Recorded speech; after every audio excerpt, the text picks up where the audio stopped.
Assalamualaikum warahmatullahi wabarakatuh. Salam sejahtera bagi kita semua. Om Swastiastu, Namo Buddhaya, salam kebajikan, Rahayu. Halo Sobat Literasi yang penuh inspirasi. Perkenalkan, saya Fazila Dwi Esti dari SMK Bina Tunas Bakti Juwana. Apakah pendidikan benar-benar dapat menjadi jalan untuk mengubah masa depan? Pertanyaan ini akan saya bahas melalui buku yang berjudul Dompet Ayah, Sepatu Ibu, karya J.S. Kairan.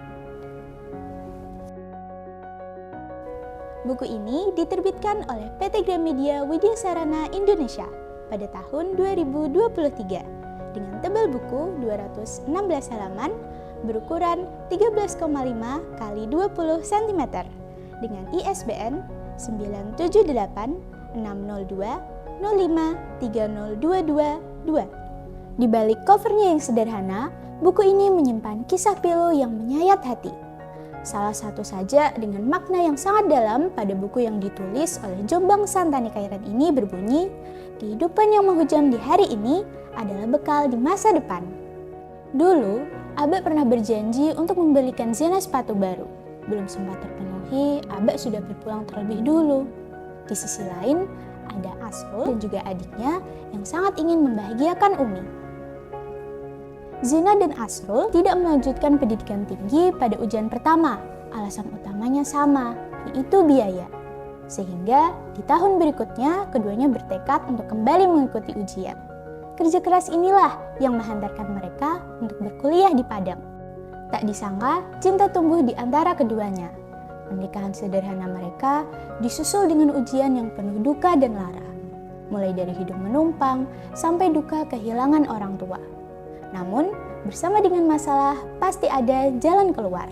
Pada akhirnya, rantai kemiskinan itu berhasil terputus dengan bermodalkan satu variabel, yaitu semangat. Buku ini mengangkat tema mengenai kemiskinan struktural yang banyak ditemui di dalam negeri. Melalui konflik para tokohnya, novel ini memaparkan fenomena di mana masyarakat lebih memilih untuk bekerja seadanya, bahkan menikah, karena tidak mampu secara finansial. Kesalahan cara berpikir ini justru melanggengkan siklus kemiskinan. Penulis menyampaikan isu kemiskinan dengan tidak menggurui.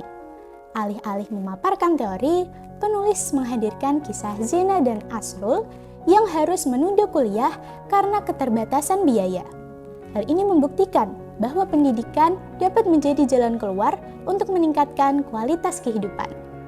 Penggambaran alur cerita menggunakan alur maju karena menggambarkan kisah perjuangan Zena dan Asrul dari ia remaja sampai berkeluarga. Novel ini berlatarkan kehidupan masyarakat sehari-hari sehingga membuat kisah ini terasa dekat dengan realita kehidupan masyarakat. Karakterisasi tokoh juga digambarkan secara tersirat melalui perilaku dan dialog. Penulis mengemas kisah ini dengan balutan bahasa sederhana dan syarat tentang makna kehidupan. Penggambaran emosi yang kuat, serta beberapa kutipan reflektif memperkuat pesan-pesan mengenai pentingnya pendidikan, kerja keras, dan keluarga. Kelebihan dari buku ini adalah tema yang diangkat terasa dekat dengan realita kehidupan masyarakat. Bahasa yang digunakan jelas dan juga padat, menggunakan diksi yang indah serta melankolis.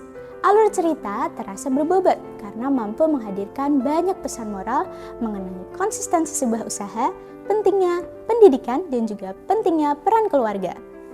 Kekurangannya, meskipun disusun secara jelas dan padat, keterkaitan antar peristiwa terkadang terasa kurang konsisten, sehingga pembaca harus membaca ulang untuk memahami keterkaitan antar peristiwa secara keseluruhan. Kesimpulannya, buku ini layak dibaca oleh remaja, mahasiswa, dan orang tua. Novel ini mengajarkan untuk tidak menyerah pada setiap keadaan, serta besarnya pengorbanan ayah dan ibu demi kebahagiaan anak-anaknya. Melalui kisah Zena dan Asrul, pembaca diajak enggan takluk pada keadaan. Masalah raksasa akan mengecil di tangan jiwa yang bersujud dan bekerja. Demikian resensi buku yang dapat saya sampaikan. Literasi membuka mimpi, inspirasi menuntun aksi.